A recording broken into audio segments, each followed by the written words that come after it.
Hi, David here, One Up Gaming, episode 336 of the One Up Gaming podcast. Now, this week I've set up more. So I've got a microphone, I've got a camera, I've got front light, I've got side light, I've got rear lights. So hopefully this all lights up nicely. And yeah, hopefully this will all turn out well in post-production. I don't know. We'll just see how it goes. So yeah, episode 336 of the One Up Gaming podcast. Now, this week we're sponsored by Games Inspired Music. It's an album available to buy. You can stream it, you can buy it. It's really cheap. 20% of each sale will go to the Child's Play charity. And that is really nice. And we will donate that as soon as we can. Where to go? I've got new jobs, new things, new equipment, new bits that's happening in my life. Yeah. YouTube's doing well, so please subscribe, like. If you want to win any t-shirts, we've got a t-shirt available to win. It's a Dead Space one. So just leave a comment on any of our videos, subscribe to our YouTube channel and leave a comment that just says Dead Space. And we'll go through these and we will look and try and get a t-shirt sent out to a winner. So I guess we'll just go into the games that we've been playing this week. So let's get into it. Hello, Andy. This is Colin. I won't be able to get in tonight. I'm sweating like a pig. So first up, I had to download it. I had to play it. Hi-Fi Rush. It was just announced at the Xbox Games conference thing that they just did. And it's one of these games that, well, it's pretty standard. when you're looking at it, it looks absolutely stunningly amazing. And I just assumed that because it was a lower budget game, it was a game that came out of nowhere. There was a couple of rumours that Tango Works were working on a game, and everyone just assumed it was like a horror gothic game. It turns out to be a really bright, colourful, shiny, cel-shaded sort of style action beat 'em up with music. And I was playing it and I loved the humour, I loved how things were going, and yeah, I think it could be a really nice little game. I'm glad it is like a budget sort of title. It's only like half price of a normal game, I believe, and it looks stunning. It really does look absolutely beautiful when you're playing it. Yeah, so Hi-Fi Rush, really nice little game. Hopefully I'll play a little bit more and see how I get into it.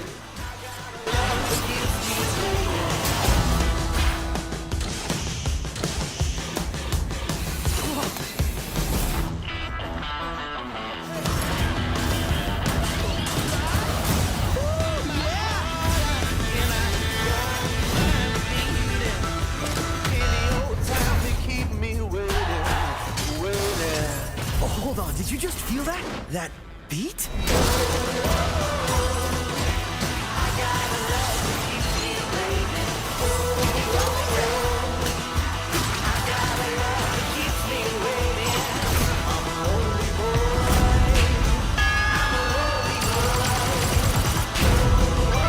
Ready for more?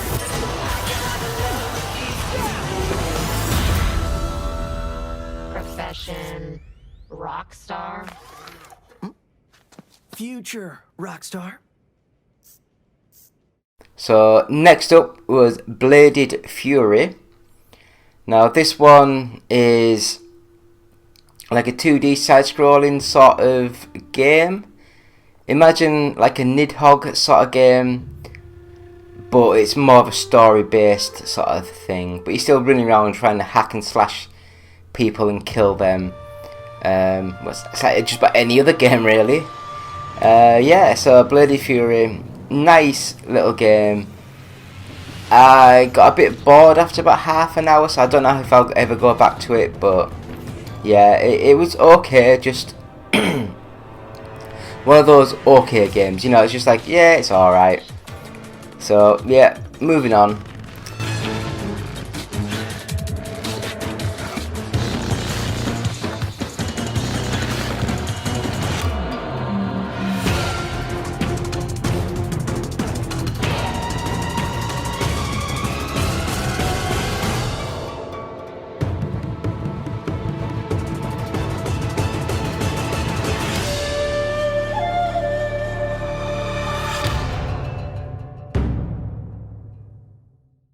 Need for Speed Heat. Now, I only downloaded this one because some people were sort of saying that Need for Speed Unbound, I keep trying to think of Ridge Racer Unbounded, but Need for Speed Unbound plays very similar to Need for Speed Heat. And I can see where they're coming from. It does look quite similar, apart from all the graphical shininess that's on the new version. But I don't know, it just didn't have that wow factor. I think the new Need for Speed, it just looks, it's got that something different about it, whereas this one, it just looks like 100 other arcadey games with realistic graphics sort of thing. And I just thought, it's not for me. There is no escape. Look around. This is our escape.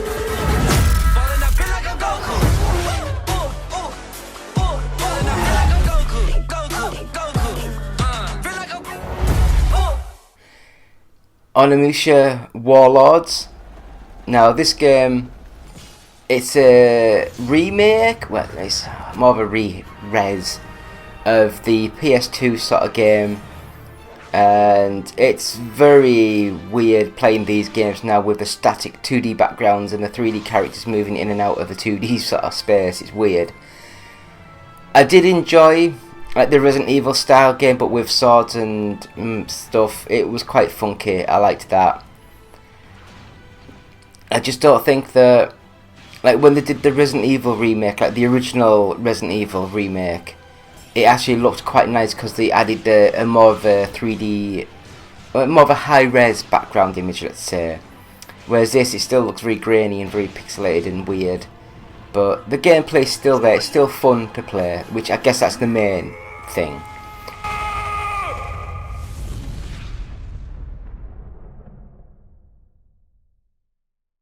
So a weird one next, and that was Doctor Who: The Edge of Reality. And this one, I mean, I don't even know how to sort of explain it. It's, imagine like the BBC pay a really budget developer to make a Doctor Who game. It's a first person puzzle style game, and it looks cheap, it plays cheap, but it was quite fun. It had its moments, it had little bits and bobs that was quite fun. But yeah, so that's the Doctor Who game. I wouldn't recommend it.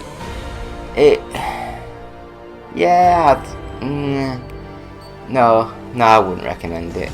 If you like Doctor Who, you'd probably be disappointed. But it's quite funky, quite fun to little game. I can't make this choice, so you've got to. You're the Doctor now.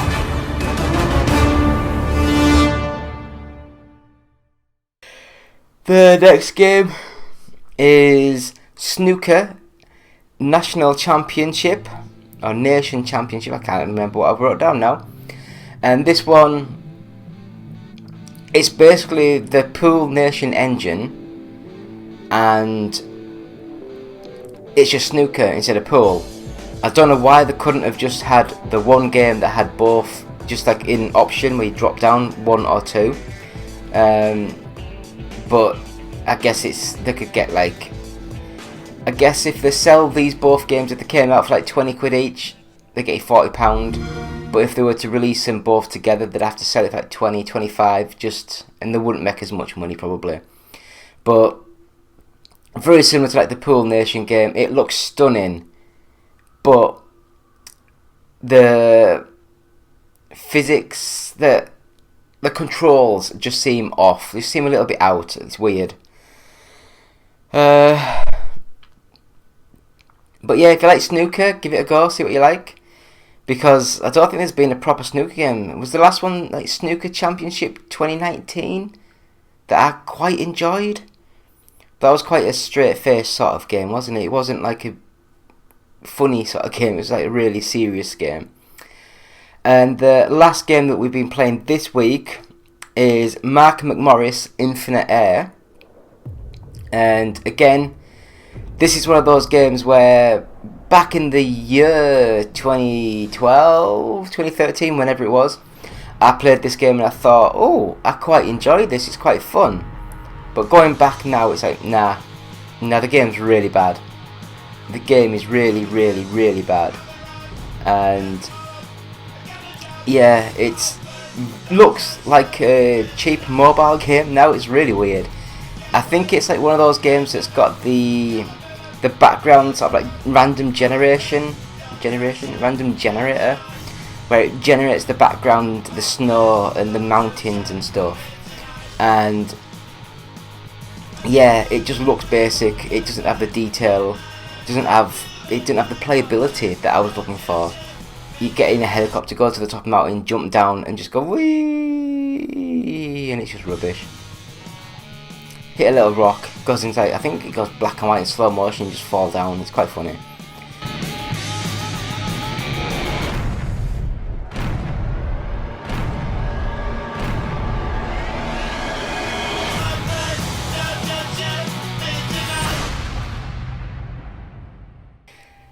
We do have a review. Oh, I don't even hear people screaming outside. That's really weird. We do have a review on the website of these little tiny earbuds with the microphone built in. I was thinking of doing the podcast with these each week, but unfortunately I'm a little sissy boy and I don't like things inside my ear, and it like hurts if I put things in there.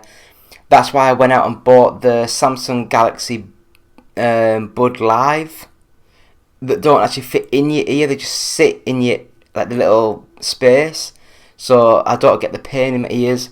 Whereas these, they fit gorgeous, but unsurprisingly they do give me earache.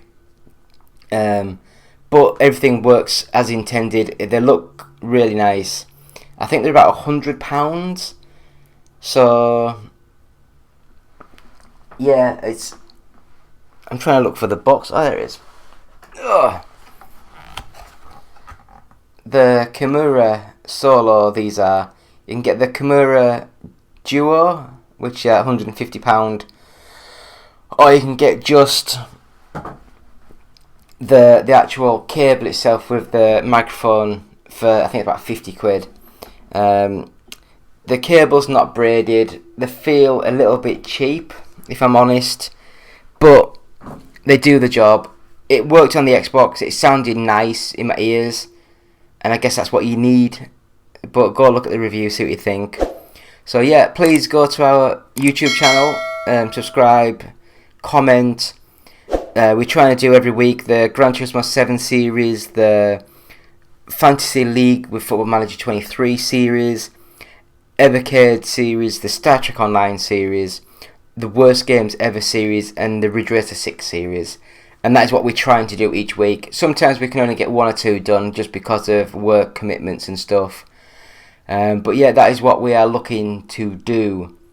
So that's what I've been doing this week with me, David, One Up Gaming, episode 336 of the One Up Gaming podcast. And yeah, we'll be back in a few seconds with this week's news. So back soon.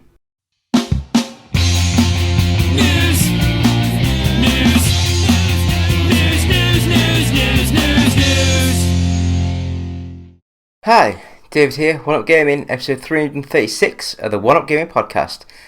Back with some news this week. It's going to be just a quick one this week because, yeah, it's just going to be quick. There's not that much news. Just going to get this quickly recorded and done. Oh, I'm trying to breathe. It feels weird not wearing my little earbuds. But I'm using my blue Snowball microphone, I think it is, which has been sat on the computer for, I was going to say about a year and a half, and not even being plugged in. And I thought, well, it might just be easy if I just sit down, put a mic next to me, and see if that works better. But anyway, episode 336, and we are going to be going into some news.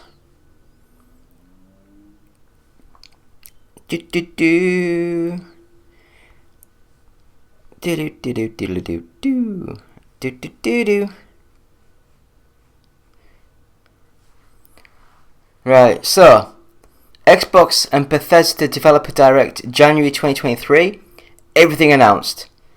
So the shared updates on games that included Redfall, The Elder Scrolls Online, Forza Motorsport, Minecraft Legends, and more. So Redfall finally has a release date. The co-op vampire shooter from Arcane and Bethesda is coming on May 2nd. We also get a look at some extended gameplay showing Arkane's trademark level design that allows players to take on combat situations in multiple ways. Minecraft Legends gets April release date, PvP details revealed. So is this the role-playing kind of game that they released, or is this a different game? I don't know. Anyway, Minecraft Legends will be coming out on April 18th. I guess not then.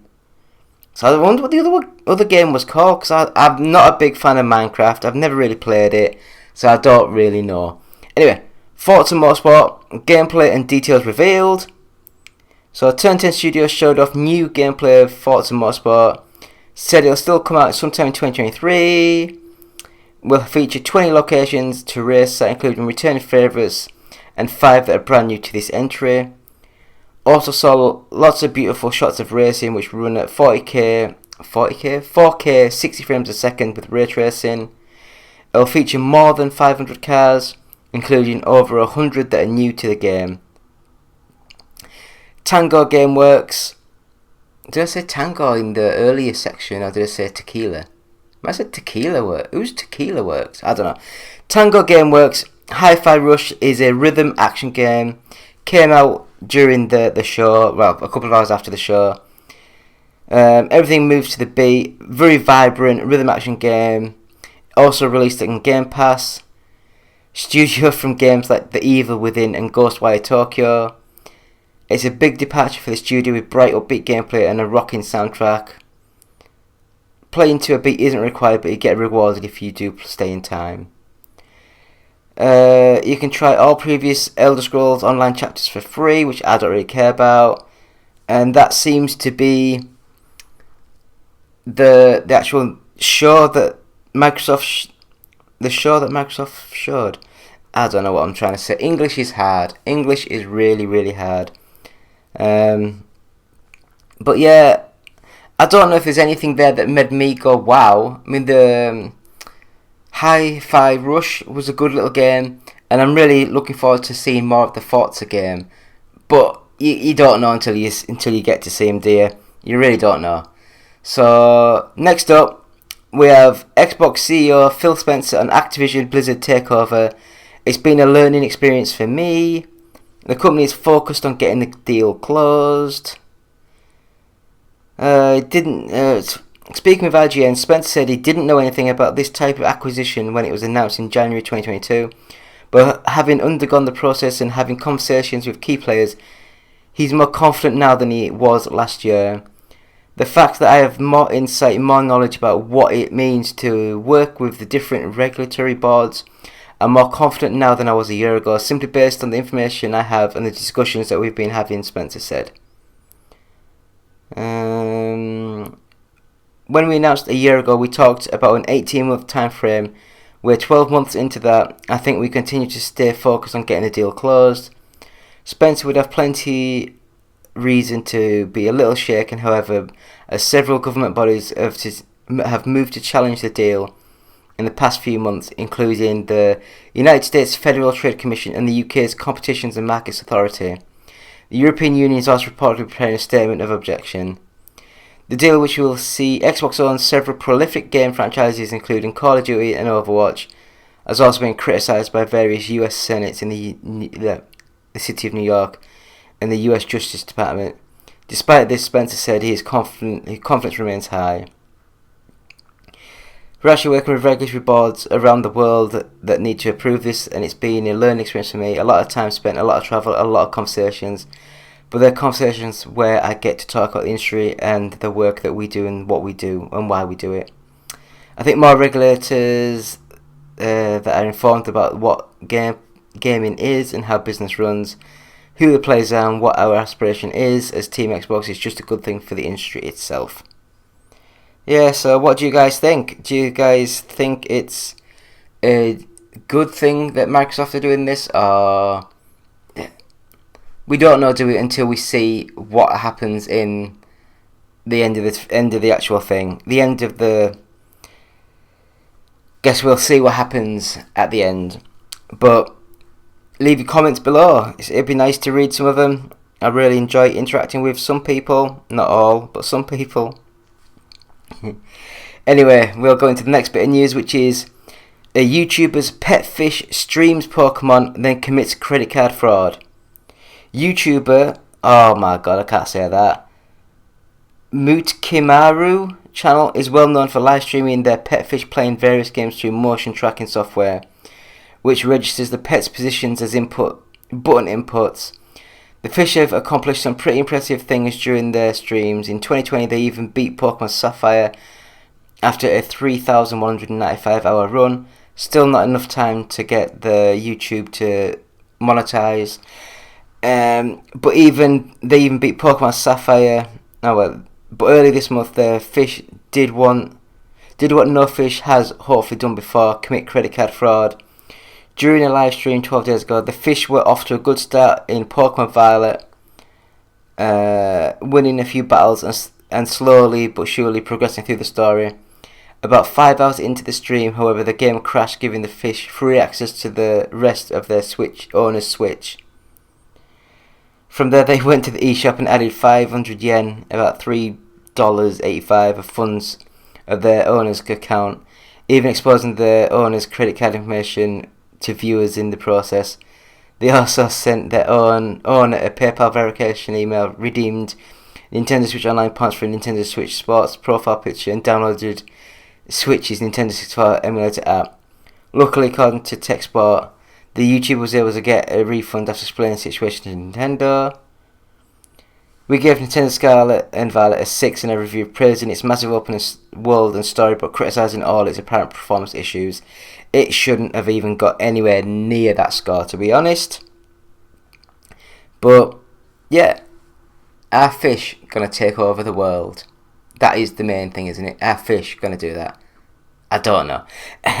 Crazy story. But if you're stupid enough to hook up random things to your Switch and just let it happen, then you're an idiot.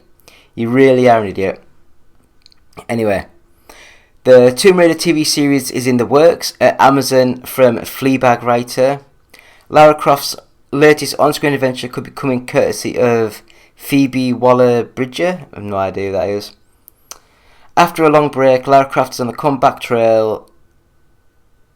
So THR? Tomb Raider... I don't know. No, is that just THR? I don't know. Reports that a television show about the famous video game adventure is in development at Amazon, with Fleabag writer Phoebe Waller-Bridge attached to pen the scripts and executive produce. THR also reported that Amazon has plans to make a new Tomb Raider movie and at least one additional video game, hoping to make an MCU-like interconnected universe. But they've already announced they're doing like a new Tomb Raider game in Unreal Engine 5, I think they said. Amazon had no comment on the report. Not much is known about the new projects, including who will play the role of Lara Croft, who has been previously portrayed by Angelina Jolie, and most recently Alicia Vikander. I don't know how to say the words, I'm sorry. Waller-Bridger. I like the way it says Bridger, and then I think earlier on it said Bridge. Yeah, Bridge. So why is it Bridger than Bridge? I don't know. Rose to prominence thanks to Fleabag on acclaimed BBC sitcom based on her one-woman show of the same name. The success of Fleabag earned Waller Bridger an overall deal at Amazon Studios, which also includes another mystery series that may or may not be still on the schedule. There hasn't been a new Tomb Raider game since 2018, Shadow of the Tomb Raider, but Lara Croft has shown signs of re-emerging in late. In addition to the new Power Wash Simulator DLC that allow players to clean their apparent filthy mansion, Amazon recently struck a deal with Crystal Dynamics to make a new game in the series. Tomb Raider is part of the Embracer Group's $300 million acquisition of Square Enix Western Studios, which also included Deus Ex and Thief, among other franchises. You can read the full story here, blah blah blah blah blah. So, Tomb Raider. If they're using the same kind of cameras and stuff that they use for the backgrounds and the everything that they use in the Lord of the Rings series, at least it'll look stunning, absolutely beautiful. But I don't know, does the world need another Tomb Raider sort of thing? We seem to be getting a lot of random things at the minute. But we don't know. We don't know, do we? We just don't know. Anyway, next up, WWE star Zelina Vega joined Street Fighter 6 as a commentator. I don't know who she is, I really don't. WWE's annual Royal Rumble event had plenty of exciting moments as wrestling's biggest superstars fought for a title match spot at this year's WrestleMania 39. One notable moment was Zelina Vega's entrance during the women's event, where it was revealed that she'll be lending her voice as a guest commentator in the upcoming Street Fighter 6. Vega's energetic entrance at the show saw her dressed as Yuri Han from Street Fighter. You can watch the entire moment in the WWE tweet below. Vega's no stranger cosplayer, having dressed up as a number of pop culture items, including Mortal Kombat's Katina and Melina, Nurse Joy from the Pokemon anime series. There's an anime series? I don't know. Does that mean like the TV show? I guess so. Poison Ivy, Harley Quinn, Overwatch's Diva, I don't know. Starlight from The Boys, can't stand that character, and many more. During her Royal Rumble entrance, it was also revealed that she will be a guest commentator in the upcoming Street Fighter 6.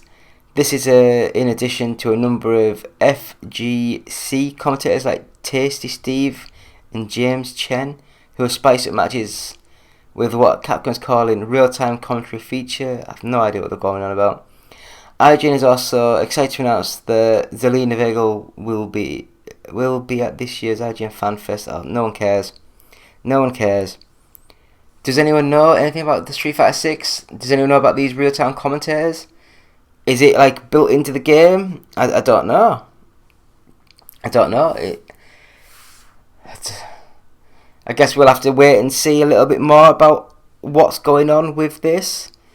So I guess we'll move on to Jeremy Renner was saving his nephew when injured in a snowplow accident. A Nevada sheriff report obtained by CNN found that Jeremy Renner was actually trying to save his nephew when he got in a snowplow accident on New Year's Day that nearly cost him his life. The Hawkeye actor was attempting to stop his snow removal tractor from sliding and hitting his nephew when he was pulled under the vehicle and crushed. Renner told investigators that he was using his snowcat vehicle to push his nephew's truck out of the snow when the snowplow suddenly started to slide sideways. The actor then exited the vehicle to try and stop the machine. Once he was off the piston bully, he realised it was heading directly towards his nephew. The report said he feared the piston bully was going to hit his nephew, so he decided to attempt to stop or divert. Yeah, whatever. In order to get back into the snowplow car, Renner had to climb onto its moving track. The report notes that the moment he attempted to climb up, he was immediately pulled under the left side track. It's also important to note that the parking brake on the snowplow was not engaged. Why is it also? It was moving. I don't know. Although the piston bully had some mechanical issues, it is believed, based on our mechanical inspection, that the parking brake would have kept it from moving forward. Smart. The report read, when Renner attempted to stop or divert the piston bully to avoid injury to his nephew, he was pulled under the vehicle by the truck and run over. The report also states that mechanical issues may have been a factor in this incident. accident due to a malfunctioning brake indicator light. It was ultimately good news that Renner's nephew was there, though, as he was able to help the actor until help arrived. Renner was then airlifted to hospital, underwent at least 2 surgeries and was treated in intensive care. Renner has now returned to his home, but he's still recovering from the accident. He took to Twitter to thank all the supporters. He broke 30 plus bones during the incident. Oh my god. That's quite crazy, isn't it? It is quite crazy. And the last bit of news that I've got this week is Annie Washing. I'm sorry about the name. I really apologise. I'm not good with names. The Last of Us game 24 actress dies at 25 at 45. Bloody hell. Acclaimed actress has passed away at the age of 45 after a prolonged battle with cancer. As reported by Deadline, Wershing was diagnosed with cancer in 2020. He continued her acting career, appearing in both Star Trek Picard and The Rookie. He's best known for a role as Rennie Walker in the show 24, no idea, never seen it. As well as Leslie Dean in Marvel's Runaways, no idea, never seen it. She's also well known for her outstanding performance as Tess Soupopoulos in, I don't know, in the 2013 PlayStation game The Last of Us. Was she in the remake? I don't know. Neil Druckmann, co-creator of The Last of Us, posted on Twitter saying, "Just found out my dear friend Annie passed away. We just lost a beautiful artist and human being. My heart is shattered. Thoughts are with her loved ones." He also posted a link to GoFundMe that has been set up by her family. Is survived by her husband, actor Stephen Full, and her 3 children, Freddie, Ozzy and Archie. Her husband also issued the following statement after her passing. "There is a carnivorous hole in the soul of the family today, but she left us the tools to fill it. She found wonder in the simplest moment. She didn't require music to dance. She taught us not to wait for the event to find you and go find it. It's everywhere." So, my friends, that is the news, and I just tapped the microphone. I do apologise. We will try and load up the gaming top 40 charts now. See if it loads up, because I clicked buttons, and I think it's loading. Yep, it's loaded. Right, and we'll get this screen captured. So, top 40 top 40 games. Number 40, Ring Fit Adventure, Horizon Forbidden West, Super Smash Bros. Ultimate, Need for Speed Unbound, Luigi's Mansion 3, 35, Red Dead Redemption 2, Kirby and the Forgotten Land, PGA Tour 2K23, Metroid Dread, The Last of Us Remastered. Number 30, 51 Worldwide Games. Why do these games get sold? They're shite. The Callisto Protocol, Super Mario 3D World plus Bowser's Fury, The Witcher 3 Wild Hunt Complete Edition, Pokemon Legends Arceus, number 25 Sonic Frontiers, Super Mario Odyssey, Just Dance 2023 Edition, Just Dance 2022, no, Just Dance 2020, The Legend of Zelda Breath of the Wild, number 20 Grand Theft Auto The Trilogy The Definitive Edition, number 19 NBA 2K23, Splatoon 3, Mario Party Superstars, New Super Mario Bros. U Deluxe, number 15 The Last of Us Part 1, Mario plus Rabbids Kingdom Battle, Pokemon Scarlet, Animal Crossing New Horizons, Grand Theft Auto 5, number 10 Minecraft, number 9 Pokemon Violet, number 8 Nintendo Switch Sports, number 7 Fire Emblem Engage, number 6 Call of Duty Modern Warfare 2, number 5 Mario Kart 8 Deluxe, number 4 Forspoken, number 3 God of War Ragnarok, number 2 FIFA 23, and number 1 brand new Dead Space. And that is thanks to the Games Press and GFK Entertainment Software charts, all formats. So thank you to them.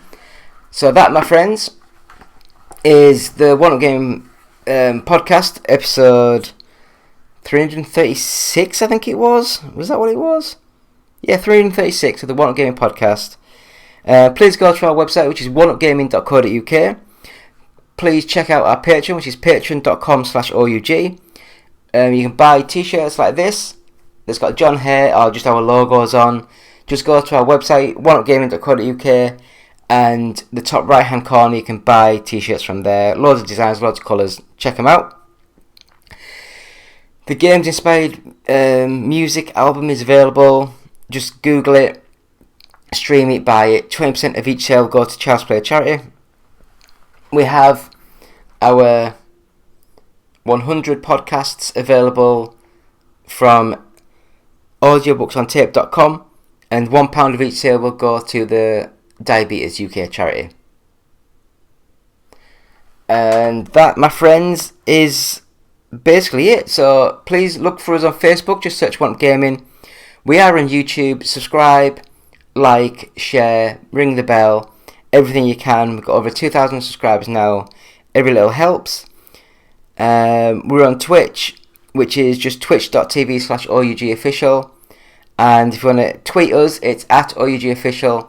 And again, if you want to email us, it's contact@oneupgaming.co.uk. And that, my friends, is episode 336 of the One Up Gaming podcast. If you're watching us, subscribe. If you're listening to us, please subscribe. 5 stars, positive feedback. It really helps when people are searching for podcasts. So again, it's been me, David, from One Up Gaming, saying thank you all. Goodbye. Go baby, go baby, go baby, go baby. I love you, said I love you. Never put nothing above you. Won't let go once I can hug you on the floor. They hate because you let them know that you the ish. Now they hating not because you at the club and proving it. And so they choosing it too late cause now they using it. Can't wait from how you doing it. I know that they pursuing it. You will kindly tell them now my baby's here to watch me go. And for him I put on a show. You just blessed to be here so. My baby goes on. Her body rolls on. I tell her hold on. Making love with clothes on. Been on it so long. I think we gotta go. Hit my grown man. You know that I love you so. Go baby go now. Go now. Baby go now. Go now. Baby go now. Baby go now. Just go baby go now.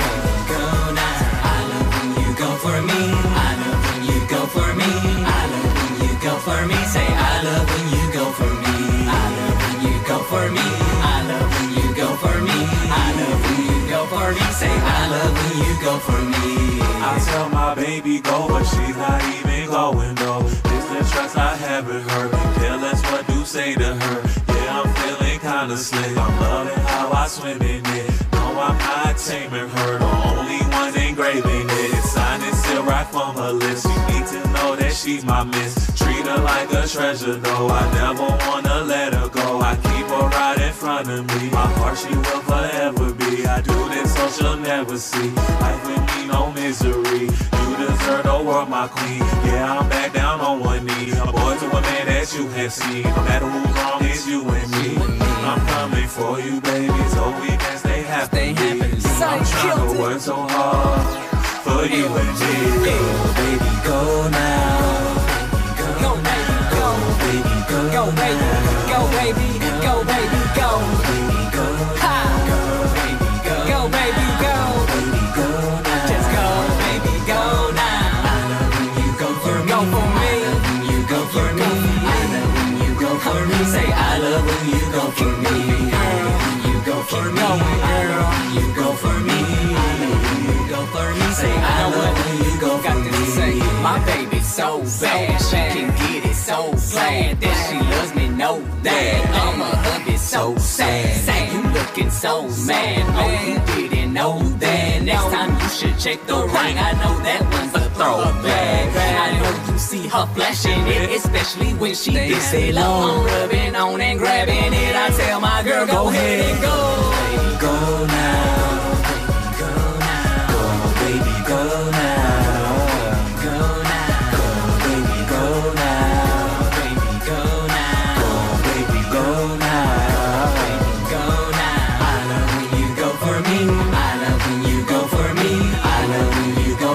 Say I love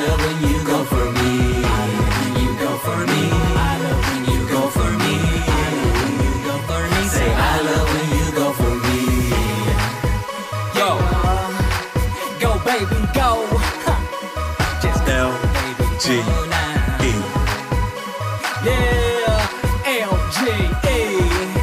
Sign in contact. Get it. Ha. We got it. Go, We got it. go, We got it.